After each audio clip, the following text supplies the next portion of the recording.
Hi. ಕಳೆದ ಸಾರಿ ನಿನಗೆ ಬ್ರಹ್ಮಂಗೆ ಆದ ಸಮಸ್ಯೆನ ಹೇಳಿದ್ದೆ. ಅದಕ್ಕೂ ಮುಂಚೆ ವೇದವ್ಯಾಸರಿಗೆ ಆದಂಥ ಸಮಸ್ಯೆನ ಹೇಳಿದ್ದೆ. ವೇದವ್ಯಾಸರಿಗಿಂತನೂ ಬ್ರಹ್ಮ ದೊಡ್ಡವನು, ತಿಳಿದವನು. ಅವನೂ ಸಹ ಗಣಪತಿನ ಪೂಜೆ ಮಾಡದೆ ಸಮಸ್ಯೆಯಲ್ಲಿ ಸಿಕ್ಕಾಕ್ಕೊಂಡಿದ್ದ. ಅದಕ್ಕೋಸ್ಕರನೇ ವೇದವ್ಯಾಸರು ಬಂದು ನಂಗೆ ಹೀಗೆಲ್ಲ ಆಯಿತು ಅಂತ ಹೇಳಿದಾಗ ಬ್ರಹ್ಮದೇವರು ಕೂಡಲೇ ನೀನು ಗಣಪತಿ ಪೂಜೆ ಮಾಡಿದ್ಯಾ ಅಂತ ಕೇಳೋದಕ್ಕಾಯಿತು. ವಿಶೇಷ ಏನು ಗೊತ್ತಾ, ಈ ಬ್ರಹ್ಮ ಹುಟ್ಟಿದ್ದು ಒಂದು ಕಮಲದಲ್ಲಿ.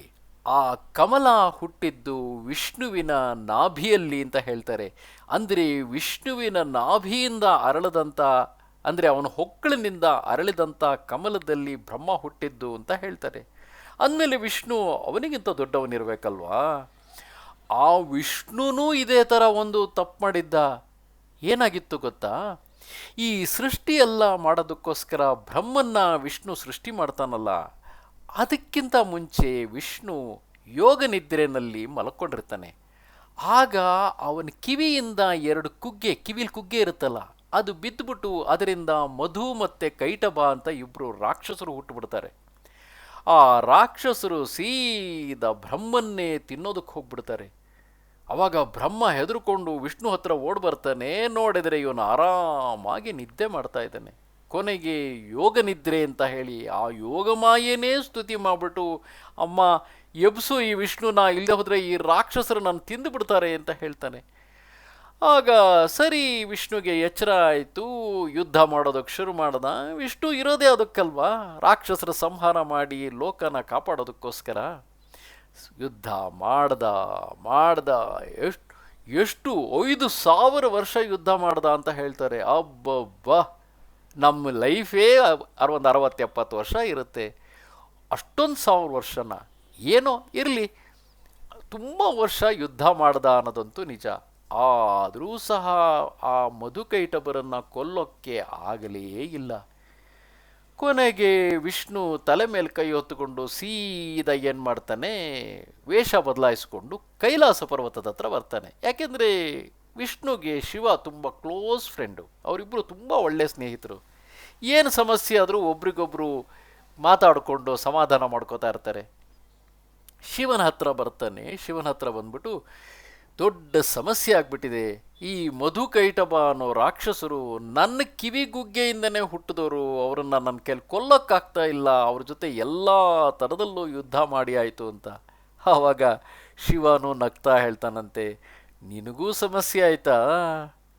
ಈ ಸಮಸ್ಯೆಗೆ ಕಾರಣ, ಅದಕ್ಕೆ ಮುಂಚೆ ನೀನು ಗಣಪತಿನ ಒಂದ್ಸರಿ ಸ್ಮರಣೆ ಮಾಡಿದ್ಯಾ? ಹಾಂ, ಅದಕ್ಕೆ ನೋಡಿದ್ಯಾ ಇಷ್ಟೆಲ್ಲ ತೊಂದರೆ ಆಗಿದ್ದು. ಗಣಪತಿನ ಮೊದಲು ಪೂಜೆ ಮಾಡಿಕೊಂಡೇ ಯಾವುದೇ ಕೆಲಸವನ್ನು ಮಾಡಬೇಕು ಅಂತ ನಾವೆಲ್ಲ ಅವತ್ತು ನಿರ್ಧಾರ ಮಾಡಿದ್ವಿ ಅಲ್ವಾ? ಅದನ್ನು ತಪ್ಪಿದ್ದಕ್ಕೋಸ್ಕರನೇ ಈಗ ನೋಡು ಇಷ್ಟು ಕಷ್ಟ ಆಗ್ತಾ ಇದೆ. ಓಹೋ, ಹೌದಲ್ವಾ? ವಿಷ್ಣುಗೂ ಅರ್ಥ ಆಗುತ್ತವಾಗ. ಕೊನೆಗೆ ಕೂಡಲೇ ಏನು ಮಾಡ್ತಾನೆ, ಹಾಂ, ಗಣಪತಿ ಅಲ್ಲೇ ಆಟ ಆಡ್ತಾ ಇರ್ತಾನೆ, ಹಾಗಂತ ಅವನು ಕರೆದು ಬಿಡೋಕ್ಕಾಗತ್ತಾ? ಇಬ್ಬರು ಸೇರಿಕೊಂಡು, ವಿಷ್ಣು ಮತ್ತು ಶಿವ ಇಬ್ಬರು ಸೇರಿಕೊಂಡು ಒಂದು ಪುಟ್ಟ ಗಣಪತಿ ವಿಗ್ರಹ ಮಾಡಿ ಅದರ ಸುತ್ತ ಕಡುಬು, ಮೋದಕ, ಚಕ್ಲಿ ಎಲ್ಲದನ್ನು ಪಾರ್ವತಿ ತಯಾರು ಮಾಡ್ತಾಳೆ. ಸರಿ ಇಟ್ಕೊಂಡ್ಬಿಟ್ಟು ಅವರಿಬ್ಬರು ಆ ಗಣಪತಿಗೆ ಪೂಜೆ ಮಾಡ್ತಾರೆ. ಆವಾಗ ಆ ಪುಟ್ಟ ಗಣಪತಿ ಅಲ್ಲಿಗೆ ಬರ್ತಾನೆ. ಬಂದ್ಬಿಟ್ಟು, ನಿಮಗೂ ಕಷ್ಟ ಆಯಿತಾ? ಏನು ಯೋಚನೆ ಮಾಡಬೇಡಿ, ಈಗ ನೀವು ಹೋಗಿ ಆ ರಾಕ್ಷಸನ್ನು ಆರಾಮಾಗಿ ಕೊಲ್ಬೋದು ಅಂತ ಹೇಳ್ತಾನೆ. ಆವಾಗ ವಿಷ್ಣುಗೂ ತುಂಬ ಖುಷಿಯಾಗ್ಬಿಟ್ಟು ಅವನ ಬಾಯಿಗೆ, ಅಂದರೆ ಅವನ ಸೊಂಡ್ಲಿಗೆ ಒಂದು ಸಿಹಿಯಾಗಿರೋ ಮೋದಕನ ಕೊಟ್ಬಿಟ್ಟು ಸೀದಾ ಮತ್ತೆ ಆ ರಾಕ್ಷಸರ ಮೇಲೆ ಯುದ್ಧ ಮಾಡೋಕ್ಕೋಸ್ಕರ ಹೋಗ್ತಾನೆ. ಈಗ ಎಷ್ಟು ಸುಲಭ ಆಗೋಗುತ್ತೆ ಗೊತ್ತಾ? ಸ್ವಲ್ಪ ಹೊತ್ತಿನ ಹಿಂದೆ ಅವರನ್ನು ಮಣಿಸೋಕ್ಕೆ ಅಂದರೆ ಅವರನ್ನು ಯುದ್ಧ ಮಾಡಿ ಸಾಯಿಸೋಕ್ಕೆ ಸಾಧ್ಯನೇ ಇಲ್ಲ ಅಂದ್ಕೊಂಡ್ಬಿಟ್ಟಿದ್ದ ವಿಷ್ಣು. ಈಗ ತಾನು ಒಂದೇ ಹೊಡೆತಕ್ಕೆ ಅವ್ರ ಜೊತೆ ಯುದ್ಧ ಮಾಡೋಕ್ಕೆ ಶುರು ಮಾಡ್ತಾನೆ. ಆದರೂ ಅವರು ಬಹಳ ಘಾಟಿ. ಅವಾಗ ಏನು ಮಾಡ್ತಾರೆ ಗೊತ್ತಾ? ಅವ್ರ ಶಕ್ತಿನ ನೋಡ್ಬಿಟ್ಟು ವಿಷ್ಣು ಹೇಳ್ತಾನೆ, ನಿಮಗೇನು ವರ ಬೇಕು ಕೇಳಿ ಅಂತಾನೆ. ಅದನ್ನು ಗಣಪತಿನೇ ಹೇಳ್ಕೊಟ್ಟಿರ್ತಾನೆ ಅವನಿಗೆ, ಅವ್ರನ್ನ ಸಾಧಾರಣಕ್ಕೆ ಕೊಲ್ಲಕ್ಕಾಗಲ್ಲಪ್ಪ ಅಂತ. ಇವನು ವರ ಕೊಡ್ತೀನಿ ಅಂತಿದ್ದಂಗೆ ಅವ್ರು ಹೇಳಿ ಕೇಳಿ ರಾಕ್ಷಸರು, ನೀನೇನಯ್ಯ ವರ ಕೊಡೋದು, ನಾವೇ ನಿನಗೆ ವರ ಕೊಡ್ತೀವಿ, ಏನು ಬೇಕು ಕೇಳು ಅಂತಾರೆ.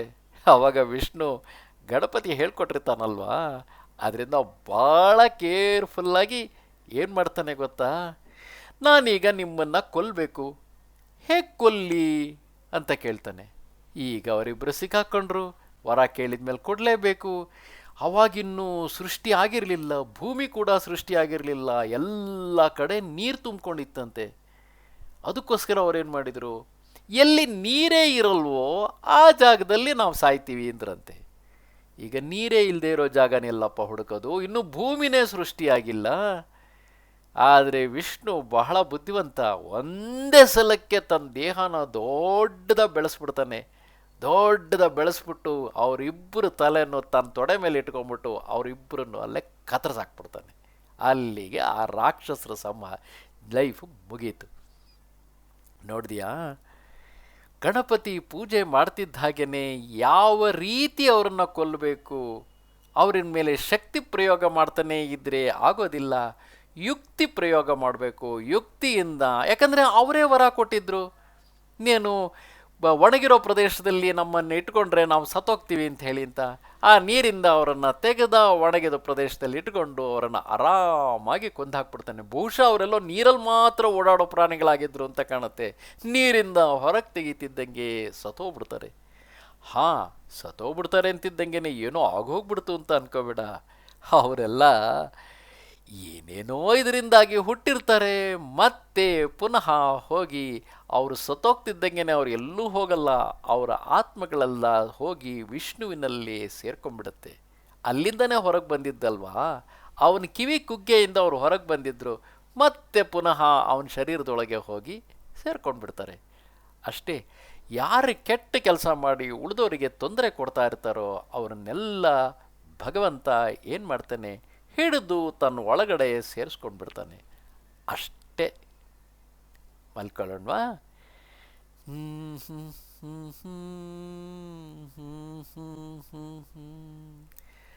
ಆಹಾ